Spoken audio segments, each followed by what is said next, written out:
안녕하세요. 5월 30일 목요일입니다. 정말 진짜 5월이 가네요. 자, 목요일. 오늘도 여러분과 함께하는 매일 헌법. 습관처럼 매일처럼 슬금슬금 벌써 5월 30일을 앞두고 있습니다. 자, 목요일인데요. 오늘 문제 어떤 문제인지 한번 살펴볼게요. 우리 테마별 정리 매일 헌법의 특징 아닙니까? 가봅시다. 자, 23년 지방지 7급 문제, 그것도 선거제도, 선거권, 요거 같이 문도서 많이 나오는데요. 선거제도 솔직히 말해서 헌법에 있는 조항하고, 그다음에 공직선거법 조금만 가미해서 조금 공부하시면 충분히 가능한데요. 일단은 내용을 좀 살펴보도록 할게요. 선거제도. 자, 선거제도 자체는 이것도 제도적 보장의 하나죠. 제도 보장. 보장으로서 선거에 관한 모든 것을 하는 게 아니라 선거 기본적인 내용만 헌법에 보장하는 것으로서 헌법의 24조라는 선거권적 기본권을 보장하기 위한 시스템이죠. 시스템, 제도, 시스템. 자, 그래서 선거권을 보장하기 위한 필연적인 시스템이고, 법률에 있는 것 중에 본질적인 것만 헌법에 둔 거예요. 그러면서 이 선거권이라는 기본권을 실현하기 위해서 41조 1항의 국회의원 선거, 그 다음에 자 67조 1항의 대통령 선거, 이렇게 두 가지 선거를 선거권이랑 기본권을 실현하고 있습니다. 이게 헌법 조문이에요. 전부 다 헌법 조문에 이렇게 써 있다는 거죠. 이렇게. 자, 헌법 조문이고요. 이걸 실현하기 위해서 여기에 보니까 뭐라고 되어 있냐면 보평 지비 자유선거 원칙 이렇게 됐는데, 자유선거 원칙은요 별도의 규정이 없어도 규정은 없지만 당연히 인정한다.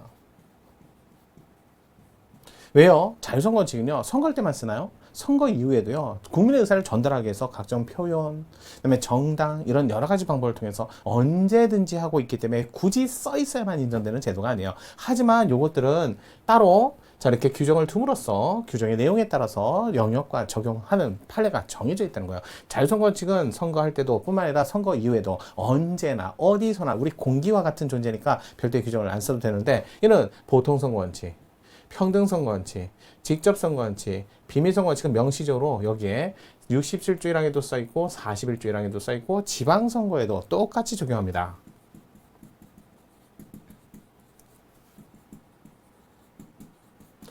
자, 의원 선거나 지방자치단체 장선거를 대통령이나 국회의원 선거와 달리 볼 의미가 없다 해서 전부 다 헌법상 기본권에 포함돼요. 특히 지방자치단체 장에 관한 선거권, 요거 법률상 권리였다가 판례 변경으로 헌법상 기본권으로 대통령 선거, 국회의원 선거, 지방자치단체 장 선거, 지방의회 의원 선거를 같이 보겠다. 자, 그래서 보통선거 원칙에서 선거권, 피선거권, 평등선거 원칙에서도 선거권, 피선거권 이렇게만 얘기하고요. 직접선거 원칙은 여기 어디서 나온다? 선거권 행사하면서 같이 논의하고요. 비밀선거 원칙은 판례 3개 있잖아요. 판례 3개만 하시면 돼요. 여기는 선거권, 피선거권 얘기 안 해요. 비밀선거 원칙은 자 출구조사 50m, 그 다음에 여론조사, 선거일로부터 6일 전, 자 여기는 여론조사 해도 되는데 공표금지, 마감시간까지, 또 팩스 를 통해서 자 해외 장기 기관은 우리나라 국민들이 팩스를 통해서 선거할 수 있는 기회를 줘야 된다. 만약에 주지 않는다, 그거 비밀선거 원칙에 반한다 라는 판례 3개. 그 다음에 직접선거 원칙은 요 선거권 행사하면서, 평등선거 선거권 행사하면서, 여기는 뭐예요? 1인 1표 위헌 사건, 헌법 불합치를 위헌으로 했을 때 이러면서 1인 1표는 비례대표제를 운영하고 있는데 1인 1표를 두면 선거 가치 불평등, 평등선거 원칙에도 반하고, 내가 찍지 않은 정당에 사람을 찍으면서 자동으로 가니까 자 직접 선거 원칙에도 반한다. 그다음에 피선거권, 이거 선거구 획정사건, 국회의원 선거구 획정위원회는 어디에 두었다? 중앙선거관리위원회. 자, 각급, 그러니까 지방선거관리위원회는 시도 안에 들어있다. 이거 분명히 외워주셔야죠. 선거구 획정, 국회의원은 플러스 마이너스 50%요? 노노노노. 33.333, 2대1.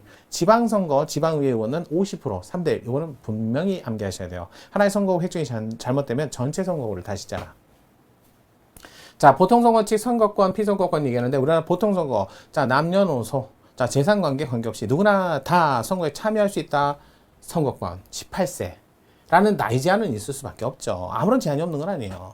피선거권 제한은 좀 많습니다. 선거권 제한은 지방선거에 관해서 지역선거에 대해서는 주소 요건은 가져야 되고, 주소 요건은 자, 피선거권은요. 여러분 요 피선거권은 좀 보셔야 돼요. 일단은 나이 제한이 있어요. 대통령은 40세 5년 거주라는 거. 나머지는 전부 다 법률 사안으로 돼 있어요. 18세 이상자로. 그다음에 지방선거, 지방선거는 현재 60일 거주. 국회의원 지역구는 주소. 자, 거기다가 죄를 졌다 해서 피선거권이 없다, 선거권이 없다. 이거 나오시면 큰일 나죠.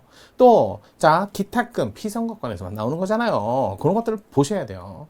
그래서 보통 선거칙에서 피선거권에서 많이 나온단 말이에요. 기탁금 나왔다, 범죄 나왔다, 그다음에 주소 요건 나왔다, 거주 요건 나왔다, 그다음에 나이 제한 나왔다, 피선거권 요건하고 관련된 거예요. 그러면서 집행유예 중인자에게 피선거권을 행사하지 못하게 하는 건 말이야. 그러니까 선거권을 행사하지 못하게 하는 거 위헌. 하지만 자, 교도소에서 집행주의자 선거범죄와 관련 없는데 무조건 징역 그러면 금고 그러면 선거권 없다 그러면 그것도 헌법 불합치 그래서 1년 이상 이렇게 바뀐 거 아시죠? 거기다가 선거권이 자 현직인 사람이 선출직 출마할 때 53조 그래서 이런 것들 좀 보셔야 돼요. 그래서 헌법에 써 있는 건 요 정도 보시고요. 나머지는 그러니까 공직선거법만 보시면 돼요. 그래서 공직선거법의 선거에 관한 소송, 쟁송까지 좀 많죠 내용이. 그래도 기본적인 건데 어느 정도 정리하시면 헌법에 있는 내용은 분명히 보셔야 돼요. 헌법에 있는 것도 안 보시고 넘어가겠다는 건 너무 그거는 저건 자기를 망각하는 게 아닌가라고 생각이 듭니다. 자, 그러면 바로 볼게요. 바로. 자, 이제 들어가서 바로 보도록 하겠습니다. 자, 선거제도에 대해서 설명 좀 옳은 것만을 고르세요라고 되는데, 자, 일반적으로 옳은 것만을 고르세요. 그러면 기억, 니은 보고 바로 내려가시면 돼요. 그 다음에 정답을 못 찾겠다면 한 지문만 더 하시고요. 만약에 그걸 바로 찾을 수 있으면 더 이상 안 내려가도 되잖아요. 자, 기억 볼게요. 지역구 국회의원, 지역구요. 국회의원 선거에서 예비후보자가 정당 공천심사 탈락한 후 예비후보자가 되려면 적어도 국회의원 같으면 120일 전에 그 다음에 얼마요? 기탁금이 20% 내야죠. 지역구 국회의원 1,500만 원, 비례대표는 솔직히 말해서 500만 원이에요. 자, 둘이 달라요. 후보자 등록을 하지 않은 경우 기탁금을 반환 사유로 규정하지 않은 공직선거법 조항은 과잉금조치에 반해서 예비후보자 재산권을 침해한다. 자, 어차피 이 사람이 나중에 등록을 해야 되는데 지금 공천에 탈락해가지고 아예 등록하고 싶은데도 못하게 되는 거니까 자기 의사와 관계없다는 거죠. 그럴 때는 기탁금 반환을 해줘야 된다는 거예요. 20% 선납한 거. 근데 못하게 놨잖아. 규정이 없어서 못하게 놨으니까 재산권을 침해한다. 맞아요. 여러분 조심해야 되는 게 기탁금을 내야만 공직 후보자에 출마할 수 있습니다. 그러면 자, 그거는 공무단인권 문제고요. 다 끝나고 나서 돌려주는데 얼마 50%야 아니면 전액이야 이런 건 재산권 문제예요. 이거는 기본권에 관한 문제로 된단 말이에요. 솔직히 침해하지 않는다 모르는 사람이 있어요. 이걸 또 공무단인권 침해다 그러면 안 돼요. 재산권이에요. 재산권 돌려줄 때는. 그래서 기억은 맞는지 뭐. 니은 예비후보자 선거 비용을 후보자가 부담한다 하더라도 그것이 지나치게 다액이라서 선거 공영성 취지에 반하는 정도에 이른다 할 수는 없고 예비후보자 20% 선납하는 거 아시죠? 그 다음에 선거 비용을 후보자가 부담한다고 하더라도 왜? 선거 비용을 자 이건 기탁금이고요. 근데 선거 비용 보전은 언제 해주는 거예요? 그건 후보자가 있는 상태에서의 선거 비용 보전은 선거운동 기간이에요. 기간 후보자가 쓴 돈은 그건 선거의 공정성을 위해서 보전해줘요. 얼마? 10% 이상 15%까지는 반액. 15% 이상은 전액을 보전해줘요. 하지만 예비후보자, 후보자 이분은 선거운동을 할 수는 없잖아요. 원칙적으로 안 돼요. 예비후보자는 아직 기호가 없기 때문에 선거운동 기간이 아니에요. 다만 예외적으로 돈이 많이 안 들어요. 또 아직 후보자 기호가 없어도 할 수 있는 명함교부를 한다든지 띠를 두른다든지 현수막을 거는 건 할 수 있잖아요. 그래서 물막, 광고물, 현수막 이거는 전부 다 못하게 했던 건 요즘에 22년, 23년도 판례가 전부 다 헌법 플러스 결정을 해가지고 일률적으로 금지할 건 아니다. 이건 취지만 하시면 되죠. 따라서 예비후보자는 후보자 아니에요. 자, 예비후보자는 선거비용 보전을 해주는 당사자인 기호 있는 후보자가 아닙니다. 그래서 본인이 부담한다 하더라도 그것은 지나치게 다액이라서 선거의 공정성 취지에 반하는 정도에 이른다고 할 수 없습니다. 왜? 예비후보자 단계에서는 후보자라는 기호가 없기 때문에 뭐 벽보를 붙인다든지 그게 마음대로 할 수가 없어요. 뭐 기호가 없는데. 그러니까 명함교부, 그다음에 현수막 자기 띠두르는 거 그렇게 돈이 많이 안 들잖아요. 그래서 다액이라서 선거의 공정성을 취지에 반하는 정도에 이른다고 할 수 없고 예비후보자 선거 비용을 보전해 줄 경우 선거가 조기에 과열되어 악용될 소지도 있으므로 그러니까 돈을 준다. 그러니까 막하는 거야. 그걸 막을 필요가 있다는 거죠. 따라서 자 지역구 국회의원 선거에서 예비후보자의 선거 비용을 보전 대상에서 제외한다 해도 침해하지 않다. 아주 유명한 판례죠. 최근 판례이기도 하고. 기억니은 맞는 지문. 자, 그러니까 바로 넘어가 보세요. 정답에 뭐가 되는데 두 개씩 짜줘야 되는데 옳은 것을 고르세요. 그럼 기억니은밖에 없잖아요. 그럼 디귿리을 안 봐도 문제를 푸는 건 보면 관계없죠. 시간을 아껴야죠. 자, 다시 돌아갈게요.